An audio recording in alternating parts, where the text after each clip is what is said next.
বিসমিল্লাহির রহমানির রহিম। আসসালামু আলাইকুম ওয়া রাহমাতুল্লাহি ওয়া বারাকাতুহু। কি অবস্থা সবাই, কেমন আছেন? আসলে অনেকেই আমাকে একটা বিষয়ে খুব প্রশ্ন করেছেন যে অনেকে আইএলটিএস এ ভর্তি হতে চাচ্ছেন, কোর্স করবেন, কিন্তু কোথায় ভর্তি হবেন? এই একটা পরামর্শ অনেকেই চেয়েছেন। সেটা শুধু এখানে আসার না, বাংলাদেশে থাকতেও অনেকেই আমাকে জিজ্ঞেস করেছেন। তো আমি শুধু একটা কথাই বলি, বাংলাদেশে আইএলটিএস এর নামে আপনারা যা দেখেন, যত কোচিং সেন্টার দেখেন, এর 90%-এর উপরে আমি বলবো ভুয়া। ভুয়া মানে তার প্রপার গাইডটা আপনাকে দিবে না, একেবারে ভুয়া আমি বলবো, জাস্ট টাকা নেবে। প্রপার যে সাপোর্ট আপনার দরকার সেটা আপনাকে দিবে না। আইএলটিএসটা হচ্ছে আপনি শেখার জিনিস খুবই কম, আপনাকে নতুন করে শিখায়ে 2 মাসে, 1 মাসে, 6 মাসে আইএলটিএসে আপনার প্রত্যাশিত স্কোর 6 থেকে 7 বা 6.5 থেকে 7 পারবে না। কী করতে হবে? এর জন্য আপনাকে প্র্যাকটিস করতে হবে। আপনার বেসিকটা আগে থেকেই থাকবে, জাস্ট একটু ঘষা মাজা করে তারা প্র্যাকটিস করাবে আপনাকে। সরি। তো সেজন্য সমস্যা হয় কি, বাংলাদেশে দেখবেন মোড়ে মোড়ে আইএলটিএস এবং অনলাইনে। দেখেন আমরা আসলে এখনও ওই পর্যায়ে যাইতে পারি নাই যে অনলাইনে আমাদের সব কিছু হয়ে যায়। অনলাইন আর অফলাইনের ক্লাসের মধ্যে অনেক পার্থক্য, অনেক পার্থক্য। আমি অনলাইনে ক্লাস নিয়েছি শিক্ষক হিসেবে, অফলাইনে তো নিয়েছি। আমি অনলাইনে ক্লাস করেছি ছাত্র হিসেবে, অফলাইনে তো করেছি। তো সেজন্য আমি বলি অনলাইন আর অফলাইনের মধ্যে অনেক পার্থক্য। যাদের সুযোগ আছে, যাদের কোনো ওয়ে নেই, চাকরিজীবী বা সাংসারিক বা যে কোনো কারণেই হোক আপনার পক্ষে সম্ভব না ফিজিক্যালি ক্লাসে অ্যাটেন্ড করা, তাদের বিষয়টা ভিন্ন। কিন্তু যাদের সুযোগ আছে, হাতে সময় আছে, যে আপনি ইচ্ছে করলে ফিজিক্যাল ক্লাসে অ্যাটেন্ড করতে পারেন, তাদের জন্য আমি বলবো অনলাইন থেকে অফলাইন ক্লাসটা, মানে ফিজিক্যাল ক্লাসটাই হচ্ছে গুরুত্বপূর্ণ। আপনি চেষ্টা করেন ফিজিক্যালি ক্লাসে অ্যাটেন্ড করার জন্য, সেটা সপ্তাহে 1 দিন হইতে পারে বা 2 দিন হইতে পারে, সেগুলো একটা হিসাব। আরেকটা হচ্ছে কোন কোচিং সেন্টারে আপনি কোচিং করবেন, সেটা আসলে এভাবে বলাটা টাফ, কারণ আমি সব কোচিং সেন্টারে যাই নাই বা আমি নিজে ভর্তি হই নাই, তাহলে আমি কীভাবে ভালো খারাপ বলি। তবে আমি রিভিউ থেকে বলতেছি, আশেপাশে আমার অনেকের সাথেই, যাদের সাথে পরিচয় আছে, যারা আইএলটিএসে ভর্তি হয়েছে বা আগে পাশ করেছে বা বর্তমানে করছে, এদের থেকে পাওয়া রিভিউ, এবং আমি যেহেতু আইএলটিএস করার জন্য একটা কোচিংয়ে ভর্তি হয়েছিলাম, তো সেই থেকে মিলিয়ে আমি আপনাদেরকে একটা সাজেশন দিচ্ছি। দেখেন, আইএলটিএসে আপনার মানসিক শক্তিটা খুব বেশি দরকার, আর কিছু না। আপনাকে যে কোচিং সেন্টারের সাপোর্ট সিস্টেমটা ভালো, আপনি খবর নেবেন, ওই কোচিং সেন্টার আপনি চুজ করেন। আপনি যে সেন্টারে ভর্তি হবেন, এখান থেকে আগে কোচিং করে কেউ পরীক্ষা দিয়ে ভালো স্কোর করেছে বা এমন 2-1 জনের রিভিউ শুনে দেন আপনি ভর্তি হবেন। রিভিউ না শুনে ভর্তি হবেন না।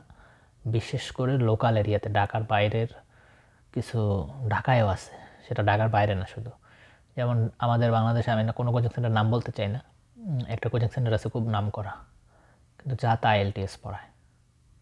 আইএলটিএসের জন্য ডেডিকেটেড যারা আছে, এমন কোচিং সেন্টারে ভর্তি হওয়ার চেষ্টা করুন। আমি আমার পার্সোনাল অভিজ্ঞতা থেকে বলতে পারি, মেন্টরসের ব্যাপারে আমি একটু বলতে পারি। এই কারণে বলতে পারি যে মেন্টরসের সাপোর্ট সিস্টেমটা আমার খুব ভালো লেগেছে। আপনি ভর্তি হওয়ার পরপরই তাদের কাছে লেখা জমা দিয়ে চেক করাতে পারবেন, তাদের কাছে স্পিকিং দিতে পারবেন, তাদের এখানে প্র্যাকটিস করার মতো অ্যাভেলেবেল ইকুইপমেন্ট আছে এবং টিচার্স আছে, এটা সত্যি কথা। কিন্তু মেন্টরসের একটা সমস্যা কি জানেন? মেন্টরস আপনার কনফিডেন্স লো করে ফেলবে। আপনি যদি অ্যাকচুয়াল পরীক্ষায় 7 পাওয়ার মতো হন, আপনি দেখবেন মেন্টরসে আপনি যদি তাদের টেস্টে অংশগ্রহণ করেন অথবা তাদের এখানে স্পিকিং দেন, দেখবেন যে আপনি 5.5 পাচ্ছেন। এটা যদিও ভালো, আমি বলবো আপনি অ্যাকচুয়াল পরীক্ষায় অবশ্যই তাদের দেওয়া মার্ক থেকে বেশি পাবেন, এই ব্যাপারে আপনি নিশ্চিত থাকতে পারেন। কিন্তু আমি বলবো তারা খুব বেশি কঠিন করে ফেলে, খুবই বেশি কঠিন। আমি 20টা টেস্ট কিনেছিলাম মেন্টরস থেকে, আমি পাইতাম 20টা টেস্ট। তো আমি একটা টেস্ট দিলাম প্রথম, আমি ক্যামব্রিজ থেকে আমার 7.5 থেকে 7-এর মধ্যে থাকে অ্যাভারেজ প্রত্যেকটাতে, কোনটাতে 7 চলে আসে ওভারঅল কোনোটাতে আমি জাস্ট এভাবে পরীক্ষা দিই, মানে আমার খাতাটা আমি নিজেই মূল্যায়ন করি ধরুন, কারণ যদি আমি শিক্ষক ছিলাম তো আমি খাতাটা আমি মূল্যায়ন করতে পারি ক্রাইটেরিয়া অনুযায়ী, আমি এই অনুযায়ী করতে পারি। আমি আমার রাইটিংও আমি নিজে মূল্যায়ন করেছি অনেকগুলো, মানে কী কী কোথায় ভুল হইলো, কী হইলে ভালো হইতো স্যাম্পলের সাথে মিলিয়ে। তো আমি বিশেষ করে রিডিংটা এবং লিসেনিংটা, এই দুইটা জিনিস আমি খুব বেশি, মানে 7-এর নিচে খুব কমই নামছে, খুব কয়েকটাতে নামছে প্রথম। তো আমি যখন প্রথম পরীক্ষা দিলাম দেখলাম যে আমার 5.5 আসছে। আমি একদম ভেঙে পড়লাম যে তখন আমি খুবই অসুস্থ, আমার একটা প্রবলেম হয়েছিল, মারাত্মকভাবে অসুস্থ, আমার পরীক্ষা দেওয়ার সময় চলে যাচ্ছে, কারণ আমার অফার লেটার সব রেডি, জাস্ট আমি IELTS সাবমিট করব, টাকা পয়সা রেডি, ব্যাংক রেডি, সব কিছু রেডি ছিল। আমি এত পরিমাণ অসুস্থ হই যেটা মানে বলার মতো না, আমি মানে খুবই মারাত্মক সিচুয়েশন হয়ে যায় আমার। আমি পরীক্ষা দিতে লেট করি, সুস্থ হওয়ার জন্য একটু অপেক্ষা করতেছিলাম আর কি। তো তাদের এখানে পরীক্ষা দিয়ে আমার একদম মনটা ভেঙে গেছে। বললাম কী পরীক্ষা দেব, এতদিন যাবত ইংলিশ পড়াই, একটা মানিজ্যতেরও তো ব্যাপার আছে। আরও 2টা পরীক্ষা দিলাম, দেখলাম যে একই 6 ওঠে, 6.5 একদিন উঠছিল একটা পরীক্ষা। আমি 4টা না 5টা টেস্ট দিয়েছিলাম সম্ভবত, তো 3 নম্বর টেস্টে সম্ভবত 6.5 উঠছিল, আর নাহলে একটাতে 6 আর 5.5 রিডিং ইয়াতে মিলে। তো খুবই আমি ভেঙে পড়ি। তারপরে আমি ভাবলাম যে আমি সবসময় একটা জিনিসকে আমার মন চাইলে আমি করে ফেলি। আমি ভাবলাম যে না, টাকা গেলে গেছে, আমি আর মেন্টরসের পরীক্ষা দিব না, আর একটা টেস্টও আমি দিই নাই মেন্টরস। সোজা রেজিস্ট্রেশন করে 15 দিনের মাথায় পরীক্ষা দিয়ে দিছি। তো মেন্টরসের সাপোর্ট সিস্টেমটা ভালো, এটা অস্বীকার করার উপায় নেই, তবে তারা খুবই ক্রিটিক্যাল প্রশ্ন করে, যেটা অ্যাকচুয়াল টেস্টের জন্য ভালো আবার খারাপও। যাদের মোটামুটি কনফিডেন্স আছে যে আমার দরকার হচ্ছে 6.5 থেকে 7 হলে এনাফ, তারা যদি পরীক্ষা দিয়ে 5.5 পায় তাহলে একটু কনফিডেন্স ডাউন হয়ে যায় তাদের। তো সবাই তো আর আমার মতো ধরেন এমন না যে যা হইলে হয়েছে, টাকা গেলে নষ্ট হইলে হবে দিয়ে দিই। তো তখন তারা দেখা গেছে ইচ্ছাকৃতভাবে তার হয়ে যাবে, তারপরও সে লেট করে পরীক্ষা দিতে হয়।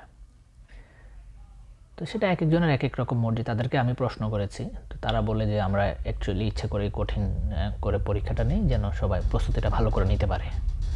তো সেটা মানে এক একজনের এক এক রকম মর্জি, সেটা নিয়ে আমি আর কথা বলতে চাই না। তবে আমার মনে হয় যারা মেন্টরসের আশেপাশে ঢাকায় আছেন তারা মেন্টরসটা দেখতে পারেন। আমি ভর্তি হতে বলবো না, কারণ মেন্টরস আমাকে এই জন্য কোনো টাকা পয়সা দিবে না বা কোনো তাদের মার্কেটিং করার আমার কোনো ইচ্ছা নেই। তবে হ্যাঁ, আমার মনে হয় তাদের সাপোর্ট সিস্টেমটা খুবই ভালো, তাদের টিচার্স কোয়ালিটিও খারাপ না, সবাই একরকম পড়ায় না টিচার্স। তো টিচার্স নামে কমপ্লেন দিলে তারা হয়তো টিচার চেঞ্জ করে দিবে। তো মেন্টরসে আপনারা দেখতে পারেন, যাইতে পারেন, তাদের সাপোর্ট সিস্টেমটা আমার ভালো লেগেছে। আর বাকিদের কথা আমি বলতে পারবো না। তো সবাই ভালো থাকবেন, আপনারা IELTS করেন, বিদেশে আসেন, বিদেশি ডিগ্রি নেন, বিদেশে সেটেল হন।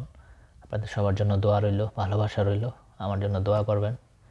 আসসালামু আলাইকুম রহমতুল্লাহি ওয়া বারাকাতুহু।